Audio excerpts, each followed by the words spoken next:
መጣና ምን አለ የወልቃይትን ጉዳይ ለምንድን ነው ማትመልሰው ሲባል እንዴ ፋኖ ለትግራይ ወሰዱ ይያል አይደለም እንዴ ፋኖ ጋር አይደል እንዴ ያለው ፋኖን እዚህ ውስጥ ለምን ታመጣዋለ ፋኖ ምን አገባው እዚህ ውስጥ ፋኖ እየታገለ ነው ለማራ ህዝብ እልቂት ለማስቆም እየታገለ ነው ያለው እዚህ ውስጥ ፋኖ ለምንድን ነው የምታመጣው አንተን የጠየቅነ ለምን ወልቃይትን አትመልስም ስትለው አይ ይሄ ዘለቄታዊ እንትን የሚፈልግ ተሸጋጋሪ ሰላም የሚያመጣ ጉዳይ ነው ዝም ብለን ባጭሩ ልንመልሰው አንችልም ተነስቼ ራንደምሊ ልመልስ አልችልም አለ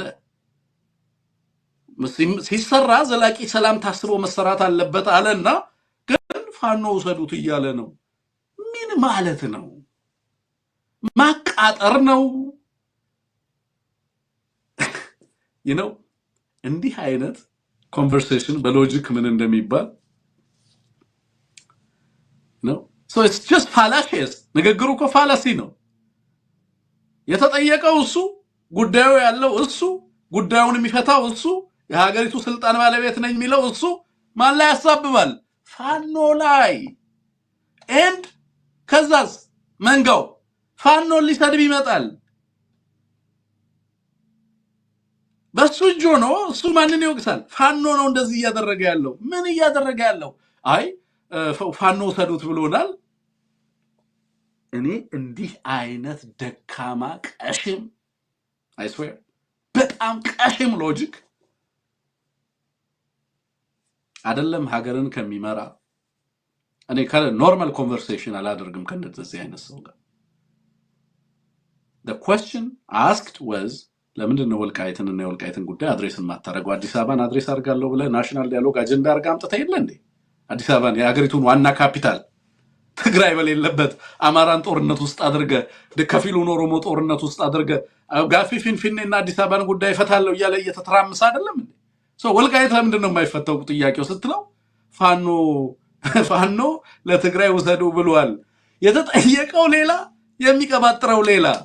ትግራዮችን ወሰዱ ብሏል ፋኖ ወጣና ምን አለ በተደጋጋሚ እኛ ወሰዱ አላልንም እኛ የአማራ ህልውና ጥያቄዎችን የአማራን ህዝብ የማንነትና የወሰን ጥያቄዎችንም በተመለከተ ቀይ መስመሮችን አስምረናል ግን እነዚህ ከትግራይ ህዝብ ጋር እንዳንተባበር አያደርጉንም እነዚህ ጉዳዮች በጊዜ ሂደት መፍትሄ እንሰጣቸዋለን ለማንና ለማ በሚበጅ መልኩ ለአማራም ለትግራይ ህዝብ በሚበጅ መልኩ በአማራ ወሰዱ ተብሎ የሚሰጥ ነገር የለም ግን እኛውን የህልውና ትግል እያደረግን ነው ህዝባችን እያለቀ ነው ህዝባችንን ከጥፋት ለመታደግ እየተዋደቅን ነው ይሄ ጥያቄ አጠቃላይ የኢትዮጵያ structural issues challenges እነዛን challenges legal bottlenecks political bottlenecks እነዚህ አንቀው የያዙ ሀገር መዋቅራዊ ጉዳዮችን በመፍታት ለትግራይና ለአማራ ህዝብ ዘላቂ ሰላምን ማምጣት ይቻላል የአማራና የትግራይ ህዝብ መነሻና መድረሻ ጥያቄዎች እነዚህ ሊሆኑ አይችሉም እነዚህ ህዝቦች ከነዚህ ጉዳዮች በላይ ተስፋ ያላቸው ህዝቦች ናቸው ስለዚህ በእነዚህ ተስፋዎቻቸውም ላይ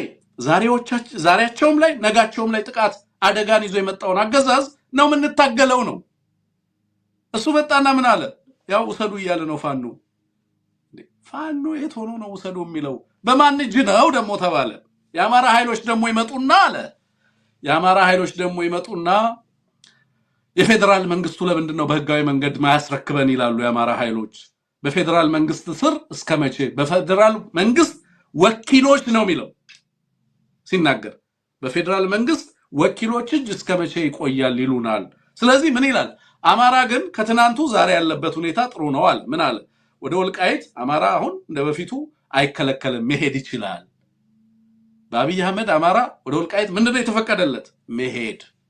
መሄድ ይችላል አይከለከልም ጉዳዩን ግን የፌደራሉ መንግስት በወኪሉ በፌደራል መንግስት የአማራም ክልል አይደለም ማለት አሁን መጥቶ በፌደራል መንግስት ወኪሎች ነው እየተደረደረ ያለው ብሎ ተናገረ ግቡና ስሙት